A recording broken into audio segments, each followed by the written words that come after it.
एक शीर्ष शेफ ने अपनी तेज धार वाली छुरी को हाथ में लिया और झटपट उसे स्टील की रॉड पर 49 बार तेज किया। फिर उसने बर्फ से भरी प्लेट से ताजे सैल्मन मछली को उठाया और एस की आवाज के साथ छुरी मछली के शरीर पर घुमा दी। देखते ही देखते मछली की हड्डी और मांस पूरी तरह अलग हो गए। इसके बाद उसने अपनी उंगलियों से मछली के मांस पर हल्का स्पर्श किया और फिर चिमटी से फुर्ती से उसमें फंसे बारीक कांटे निकाल डाले। जैसे ही उसने सुनिश्चित किया कि मछली का मांस कांटों से पूरी तरह मुक्त है, उसने मांस को अपने साथी अफोंग को सौंप दिया। अफोंग ने छुरी उठाई और चीनी शैली की खास क्रिस क्रॉस कटिंग टेक्निक का उपयोग करते हुए मछली के टुकड़ों पर 81 सटीक कट लगा दिए। फिर उसने मछली की त्वचा को अलग किया, मांस को झटका दिया और हर टुकड़ा बिल्कुल समान आकार का निकला। अफोंग की अविश्वसनीय चाकू चलाने की कला देखकर दर्शकों ने तालियों की गड़गड़ाहट से उसका स्वागत किया। अफोंग, जिसे लोग छोटे मास्टर शेफ के नाम से जानते थे, ने चमत्कार नामक एक प्रसिद्ध रेस्तरां खोला था जो बसंत नगर के फूड स्ट्रीट में स्थित था। उसकी विशेष dish fern leaf 3 cup chicken का स्वाद लेने के लिए हर दिन अनगिनत ग्राहक आते थे। यहाँ तक कि कई मीडिया चैनल भी उसकी कला को कवर करने के लिए बेताब रहते थे। लेकिन एक दिन रेस्तरां के ठीक सामने एक 3 स्टार मिशेलिन रेस्तरां खुल गया और देखते ही देखते अफोंग के ग्राहकों की भीड़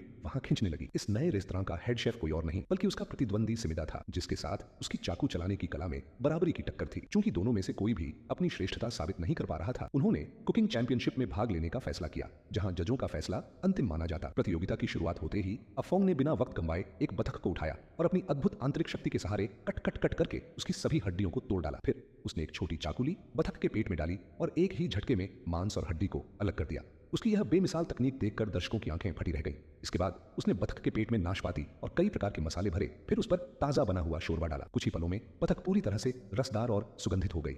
फिर अफोंग ने एक सुगंधित कमल का पत्ता लिया और बतख को उसमें लपेट दिया। उसके चारों ओर मोटे समुद्री नमक की एक मोटी परत बिछा दी गई। दर्शकों को कुछ समझ आता इससे पहले ही अफोंग अचानक मंच से गायब हो गया और जब वह लौटा तो उसके हाथ में एक पुरानी पारंपरिक लोहे की कड़ाही थी। उसने उसमें 50 किलो गर्म रेत डाली और तेज आंच पर उसे 10 मिनट तक भुना। फिर बतख को उस रेत में दबा दिया और लगभग 2 घंटे तक धीमी आंच पर पकाया। जब पकाने का समय पूरा हुआ तो अफोंग ने बतख को बाहर निकाला, उसे लकड़ी के कटिंग बोर्ड पर रखा और हल्के से उस पर चाकू मारा। देखते ही देखते उसकी मिट्टी में पकी बतख तैयार हो गई।